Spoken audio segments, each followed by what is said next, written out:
Ladies and gentlemen, for the first time in the Jennie Baranczyk era, the first time in over a decade, Oklahoma is headed back to the Sweet 16. If you've been following along throughout No Cap Space this year in our college coverage, you know I take no happiness in the team that they had to beat in order to do it. But let's break it down. We do what we got to do. Run the intro.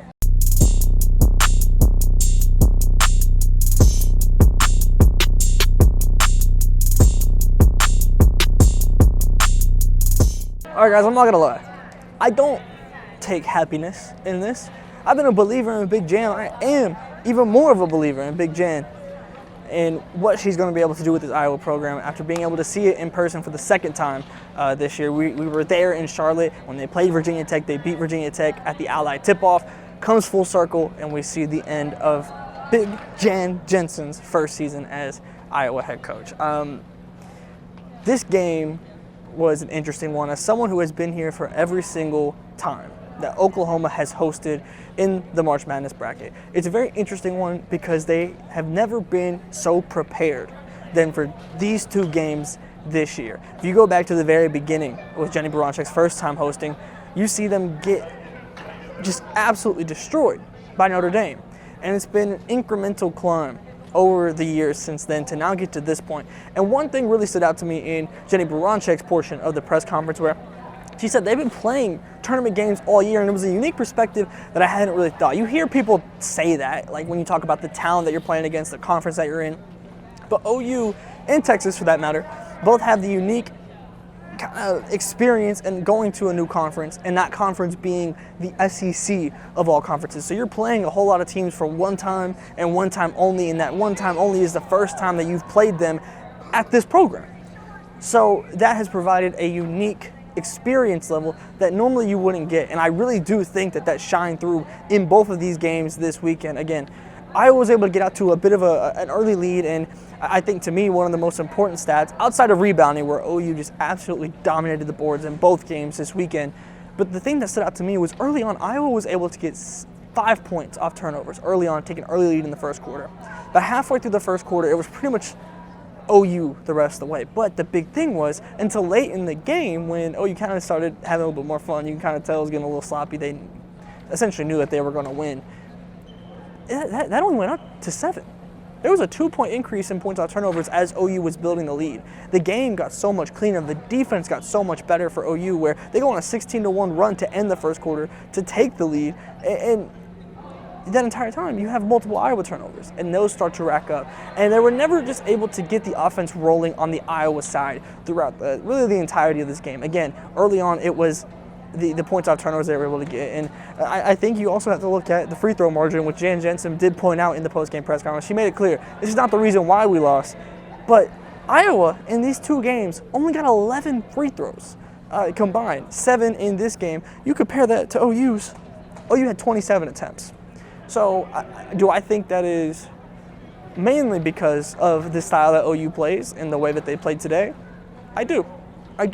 But it's also a big point that Jan Jensen made about the importance of hosting, right? And today I can tell you from experience this season, this crowd was legit. It was a very fun atmosphere. It's an atmosphere that OU hasn't had really at any point throughout this season, not outside of just this weekend. And the students sold it out. The tickets were free. OU did a phenomenal job promoting this and getting people in here, and it showed. When you looked at the atmosphere, Iowa fans showed out the way that they do too. It was honestly just a very fun place to be in Norman, Oklahoma today for this game. But getting back into the game itself, I mentioned I'm gonna go on a little bit of a victory lap here. Sometimes I be knowing ball. Sometimes, not all the time, but sometimes. And I had 2 cases of that in this game today. I talked about in the last post game when we're just talking, kind of previewing this matchup, of the importance in Skylar Vann returning to Big 12 Player of the Year form. In preseason, I had an all-SEC team vote and building that preseason team. I voted for Skylar Vann to be second team. And the reason for that is because the Skylar Vann that we've gotten this weekend is what I was honestly hoping to see for the entirety of this season.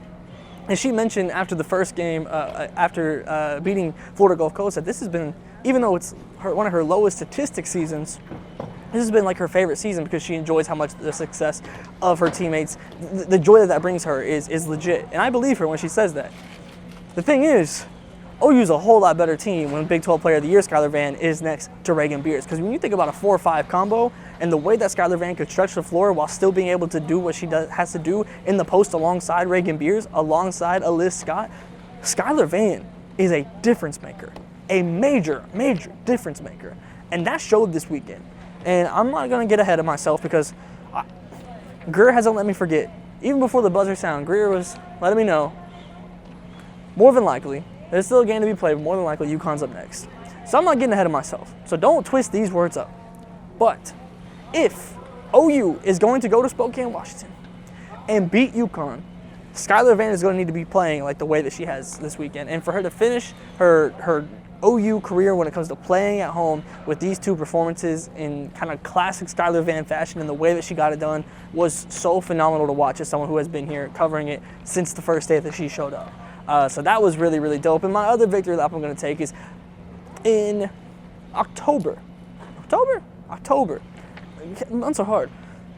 There was a scrimmage here before the season even got started. And I had tweeted out, look out for year 2 Sahara Williams. And the reason I tweeted that out was because I had been able to go to some of the summer practices for OU, and she looked slimmer. The shot looked more fluid than it did in her freshman year. Across the board, it looked like she was taking the steps. And every ounce of that work came in today. And in that first half especially, the way that she was able to get this team going, to kind of get over the hump of like the initial emotions of playing in a March Madness game was massive. And for her to be able to come and do that against her home state team, she's from Iowa. Jan Jensen talked about how she recruited Sahara Williams. Like, to be able to overcome all the emotions that she has, even the equal parts of it, and still be the one to go and set the tone and be the foundation for this Oklahoma win at the beginning of this game was phenomenal. So much props to her. And again, we'll certainly be talking about Oklahoma more. We'll certainly be previewing the likely next matchup against UConn. But I want to talk about Iowa because Jan Jensen kind of alluded to it in the press conference and everything. But I have been very high on Iowa this entire season because you go into this season and people, I feel like, wrote this program off when Caitlin Clark left. And obviously, the expectations differ when you lose a player of the stature of Caitlin Clark, one of the greatest to ever do it in the college game. But they built an identity for themselves this season. This is the first time they really got blown out this entire season. And so, even when you had the 5 losses in Big 12 conference play early on, or Big 10, excuse me, you're still, this entire time, building that identity, building that foundation across the entire board for this Iowa program going forward. So obviously you lose a player like Lucy Olsen going forward. That was her, her family that just walked by. You lose a player like Lucy Olsen going forward, but ultimately the foundation has been set in a very unique way, and it's different. But it could be successful to go from being written off at the beginning of the season, to people kind of be like, okay, what's going on at Iowa? Then you go on the losing streak, you go on. And you were essentially, no one thought you were probably going to make the NCAA tournament at that point. I still believed. I want to put that out there. So since we're just victory lapping, I never really wavered, because when we had Jan Jensen on, I keep calling her Big Jan, but when we had Jan Jensen on at the beginning of the season, like I bought in. Like, I was ready to go to Iowa, and it's been such a unique first year experience. Obviously, taken after Lisa Bluter was hard enough before you even get into the aspect of Caitlin Clark leaving. And so for Iowa to have the foundation now that they have going forward, to be able to get all the way back up to a 6th seed, even though today did not go how Iowa wants to, how Iowa fans wanted it to, across the board, and there's no secret in that. The future under Jan Jensen is one that I can get behind. And I think that it's not hard for Iowa fans to get behind it either. We've seen it already. I think we'll continue to see that grow. And I'm very excited to see what next year and the year after that, they have a decent, better than decent freshman class coming in. Like, there's a lot of positives to take from this season from Iowa, where in a team of a shadow of a legacy as big as Caitlin Clark's, they were able to shine and make their own identity. And that is something that I won't soon forget when it comes to what Jan Jensen was able to do in this season. But obviously their season comes to a close. Oklahoma, still dancing. And I'm excited. I'm not going to lie, because I had people, Shawnee included, telling me she was going to make my life hell after this game. But hey, I'll be there tonight. No Cat Space post-game show. We're going to be recapping the entire game. Games are going on right now. I got to get home to go and watch these games. I'm so excited.